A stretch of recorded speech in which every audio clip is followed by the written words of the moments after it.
banyak orang menganggap Pancasila itu kaku karena hanya dibaca saat upacara. Tapi sebenarnya Pancasila adalah sebuah living ideologi yang hidup dan bergerak dalam tindakan kita sehari-hari. Hari ini saya akan bedah 5 kejadian nyata yang membuktikan bahwa nilai-nilai luhur kita masih sangat kuat. Kita akan lihat bagaimana teori bertemu dengan realita.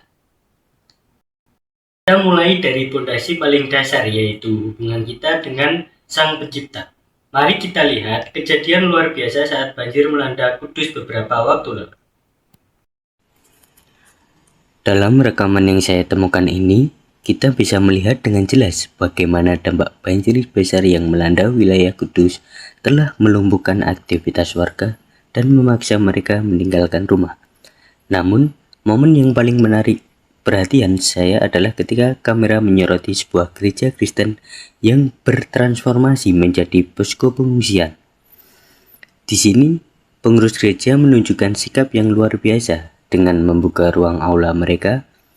Mereka tidak hanya memberikan tempat berteduh, tetapi juga membersihkan area khusus agar saudara-saudara kita yang beragama Muslim tetap bisa menjalankan ibadah sholat 5 waktu secara berjamaah.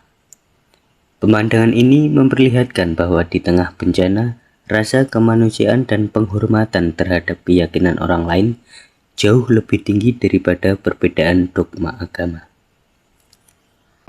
Nyaman, semuanya serba nyaman, makanan, tempat tidur, semua dilayani dengan baik, Mas.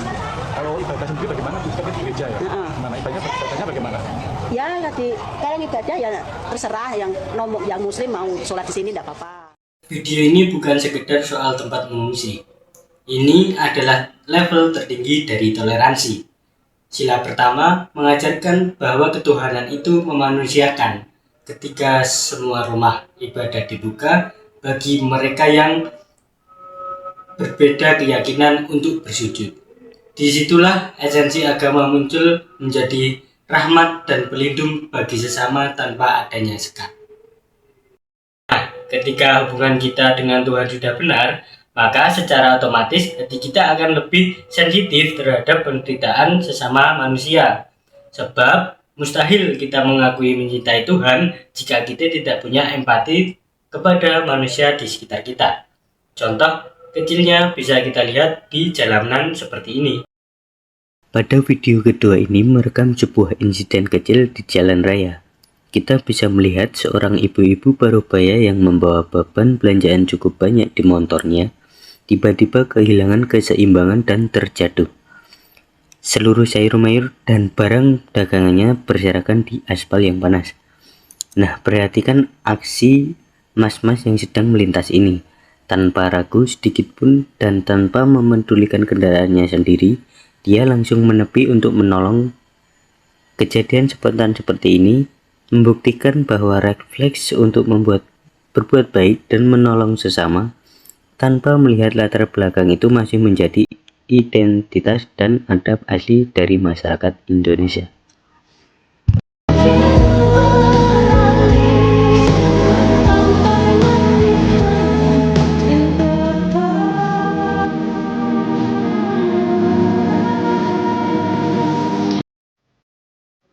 Mungkin ini terlihat sepele, tapi ini adalah sebuah refleksi moral.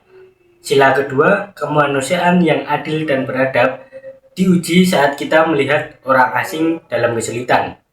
Mas-mas ini tidak bertanya pada apa sukunya, apa latar belakang si ibu. Adab bukan cuma soal sopan santun bicara, tapi soal tindakan cepat untuk menjaga martabat dan keselamatan orang lain secara tulus. Refleks untuk membantu individu tadi jika dilakukan secara kolektif atau bersama-sama akan melahirkan sebuah kekuatan solidaritas yang besar. Inilah yang menjadi bangsa kita tetap utuh. Bahkan rasa persaudaraan ini sanggup meruntuhkan tembok permusuhan yang sudah bertahun-tahun ada. Seperti pada video yang satu ini. Pada cuplikan ketika ini memperlihatkan sebuah momen yang sangat langka dan bersejarah di kawasan Tugu Jogja. Bagi para pecinta sepak bola tanah air, kita semua tahu bahwa rivalitas antara supporter PSS dan PSM Jogja memiliki tensi yang sangat tinggi dan sejarah gesekan yang cukup panjang. Namun, pasca kemenangan PSS masuk ke Liga 1, video ini justru merekam pemandangan yang sebaliknya. Ribuan supporter dari kedua tim memilih untuk melebur menjadi satu, saling merangkul dan menyanyikan yel-yel persatuan bersama-sama. Momen ini menjadi bukti fisik bahwa sepak bola seharusnya menjadi alat pemersatu, bukan pemecah belah, dan persaudaraan di atas segalanya.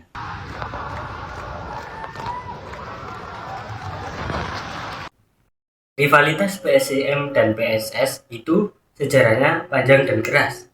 Namun saat mereka bernyanyi bersama di Tugu, mereka sedang meruntuhkan ego kelompok demi identitas yang lebih besar.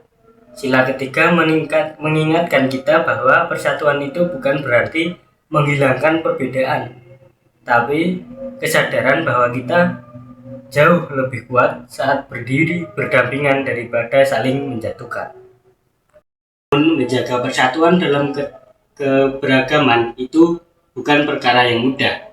Pasti ada perbedaan kepentingan dan cara pandang. Nah, disitulah kita butuh wadah musyawarah agar perbedaan itu tidak menjadi perpecahan, melainkan menjadi sebuah keputusan yang bijaksana. Seperti pada suasana rapat yang satu ini. Selanjutnya pada cuplikan keempat, mari kita amati bagaimana situasi jalannya rapat kerja antara perwakilan DPR dengan pihak Pelindo. Rekaman ini memperlihatkan dinamika argumentasi yang berjalan sangat alot, tegang, dan sempat berbeda dalam tensi yang tinggi. Kita bisa melihat bagaimana para peserta rapat memperlihatkan argumen masing-masing demi kebijakan publik. Bahkan sampai diwarnai aksi mengetuk meja sidang dengan keras. Meskipun suasananya terlihat penuh amarah dan ego, poin penting dari kajian ini adalah proses akhir dari perdebatan tersebut, di mana pada akhirnya mereka tetap duduk bersama untuk menurunkan ego masing-masing demi mencapai mufakat dan keputusan yang adil bagi masyarakat. Udah cukup udah. Setuju ya ini ya? Setuju. Dah. Demokrasi kita memang seringkali terlihat berisik seperti dalam rapat ini. Secara kajian inilah dinamika sila keempat. Pertukaran kepentingan memang perlu diperdebatkan, namun hikmah kebijaksanaan diuji di sini. Bagaimana dari suasana yang panas tetap bisa lahir mufakat demi kepentingan publik. Debat adalah cara kita mencegah keputusan sepihak. Nah, setelah keputusan diambil melalui musyawarah, tujuan akhirnya harus selalu satu, yaitu memastikan kesejahteraan itu sampai ke tangan rakyat. Karena apalah artinya mufakat jika tidak berjuang pada keadilan bagi mereka yang sedang membutuhkan bantuan. Seperti pada video Bapak Kang Deddy Muladi yang sedang membantu korban bencana yang satu ini. Pada video terakhir ini, kita diperlihatkan dokumentasi aksi sosial nyata yang dilakukan oleh Pak Deddy Mulyadi saat mengunjungi para korban bencana alam. Secara langsung di tenda pengungsian.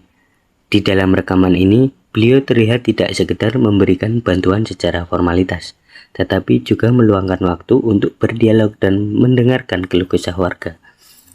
Bantuan berupa uang tunai yang diberikan langsung dari tangan beliau ke tangan masyarakat terdampak ini merupakan bantuan respon cepat untuk memotong jalur birokrasi yang rumit, sehingga keadilan sosial dan bantuan kesejahteraan bisa langsung dirasakan oleh masyarakat yang sedang dalam kondisi darurat.